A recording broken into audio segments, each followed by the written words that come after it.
Hello friends, గుజరాత్ని already RCB 2 సార్లు చిత్తుగా ఓడించింది. సో వాళ్ళ పగ మైండ్లో ఉంచుకొని వాళ్ళు ఈ విధంగా చేసి ఈ రోజు మేము గెలిచినప్పటికీ ఉపయోగం జీరో, మేము ప్లే ఆఫ్స్కి వెళ్ళేటటువంటి అవకాశాలే లేవు. అదే మేము ఓడిపోయాం అనుకోండి, ఆర్సీబీ ప్లే ఆఫ్స్కి వెళ్ళేటటువంటి అవకాశాలు జీరో అయితే కాదని చెప్పి వాళ్ళు అనుకోవచ్చు. కానీ వాళ్ళు ఆ విధంగా అనుకోలేదు. నిజమైనటువంటి గేమ్ స్పిరిట్ అయితే చూపించారనమాట. ప్రతి టీంని చిత్తు చేస్తున్నటువంటి సిఎస్కేని నిన్న నిజంగానే చిత్తుగా ఓడించారని చెప్పుకోవచ్చు. ఇప్పటిదాకా సిఎస్కే ఒక్క టాస్ గెలవలేదు. గెలవక నిన్నైతే టాస్ గెలిచింది. టాస్ గెలిచి చేజింగ్ అయితే తీసుకుంది. ఇంకా మీరు కొట్టుకోండ్రా బాబు అని చెప్పి వీళ్ళకి ఇచ్చారు ఏమో, కానీ శుభంగిల్ అయ్యుండొచ్చు, సాయి సుదర్శన్ అయ్యుండొచ్చు, ఎర్రగా కొట్టుడబ్బా. ఈ ఐపీఎల్ సీజన్ లోనే first time highest opener partnership 200 కన్నా ఎక్కువగా ఉంది. ఈ ఐపీఎల్ సీజన్ లోనే ఫస్ట్ టైం ఇద్దరు ప్లేయర్లు వరుసగా అయితే సెంచరీ చేయడం జరిగింది. ఎరగబాదుడు బాత్తన్న ఎస్ఆర్హెచ్ ఓపెనర్ సైతం సెంచరీ చేయలేకపోయారులే, కానీ ఇద్దరు మనోళ్ళు అయితే సెంచరీ చేసి కూర్చున్నారు అనమాట. ఆ తర్వాత గట్టి టార్గెటే ఇచ్చారు. ఆ 240 దాటదా అంటే చెప్పి మన సిఎస్కే దిగినప్పుడు సిఎస్కే ఫస్ట్ ఓవర్లోనే వికెట్ పట్టడం, సెకండ్ ఓవర్లోనే ఇంకో వికెట్ పత్తనం అయితే స్టార్ట్ అయిందని చెప్పుకోవచ్చు.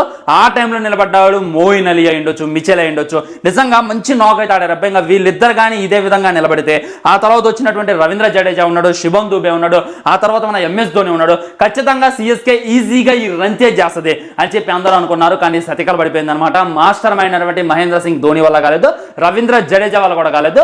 ఇంత ఇంపార్టెంట్ మ్యాచ్ ను కూడా వీళ్ళు ఇంత తేలిగ్గా వదిలేస్తారని చెప్పి ఎవ్వరు కూడా అనుకోలేదు. ఈ విధంగా సిఎస్కే మీద గుజరాత్ అయితే విజయం సాధించింది అనమాట. ఇక్కడ చాలా మందికి కొన్ని డౌట్స్ అయితే వస్తున్నాయి. ఇప్పుడు మరి ఢిల్లీకి ఛాన్స్ ఉందా, ఎల్ఎస్జీకి ఛాన్స్ ఉందా, ఆర్సీబీకి ఛాన్స్ ఉందా? సిఎస్కే ఓడిపోయింది కానీ అంటే ఇది ఒక్కటి ఓడిపోతే సరిపోదు, సిఎస్కే మిగిలిన మ్యాచ్లు కూడా ఓడిపోవాలి. అప్పుడు ఈ 3 టీంకి ఛాన్స్ ఉంటుంది. ఒకవేళ ఎల్ఎస్జీకి ఛాన్స్ కావాలనుకోండి, మిగతా 2 టీంలు ఓడిపోవాలి. ఢిల్లీకి ఛాన్స్ కావాలనుకోండి, ఆర్సీబీ ఓడిపోవాలి.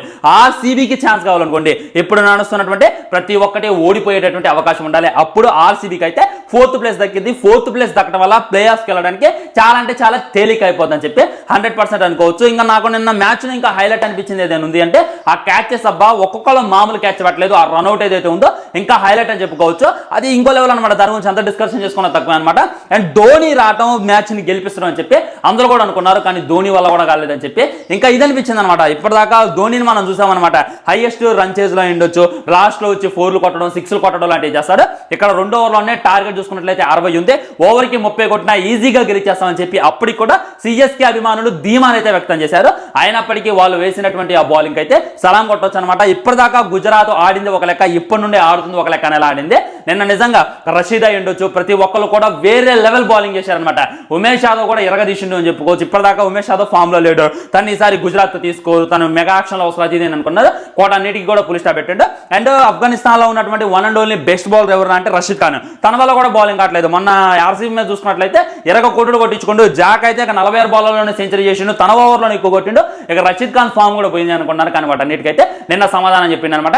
అండ్ శుభంగిల్ చూసుకున్నట్లయితే చాలా మంది అంటున్నారు అనమాట, లైక్ T20కి తీసుకోలేదు, స్ట్రైక్ రేట్ చాలా తక్కువగా ఉంది, కెప్టెన్ గా విఫలమవుతుండు, ప్లేయర్ గా కూడా విఫలమవుతుండు అని చెప్పి అందరూ అనుకున్నారు. కానీ నిన్నైతే ఎరగా కొట్టుడు కొట్టింది అనమాట. స్ట్రైక్ రేట్ గురించి అయినా T20లో తను ఎవరైతే పక్కన పెట్టారో వాళ్ళందరికీ సమాధానం ఇచ్చాలా ఎరగ తీసింది అనమాట. నిన్న కెప్టెన్ ఆఫ్ అని కూడా చెప్పుకోవచ్చు. కాకపోతే నిన్న తివాచే కెప్టెన్ అని చెప్పి చాలా మంది అన్నారు. ఏదేమైనా కానీ నాకు శుభంగిల్ కెప్టెన్ అని చెప్పి 100% అనిపించింది ఫ్రెండ్స్. సో మీకు ఏ విధంగా అనిపించింది నిన్న మ్యాచ్, మీకు నచ్చిందా లేదనేటటువంటిది డెఫినెట్గా కింద కామెంట్ చేయండి. వీడియో లైక్ చేయండి, షేర్ చేయండి, ఛానల్ సబ్స్క్రైబ్ చేయండి. వందే మాత్రం, జై హింద్, బాయ్, నమస్కారం.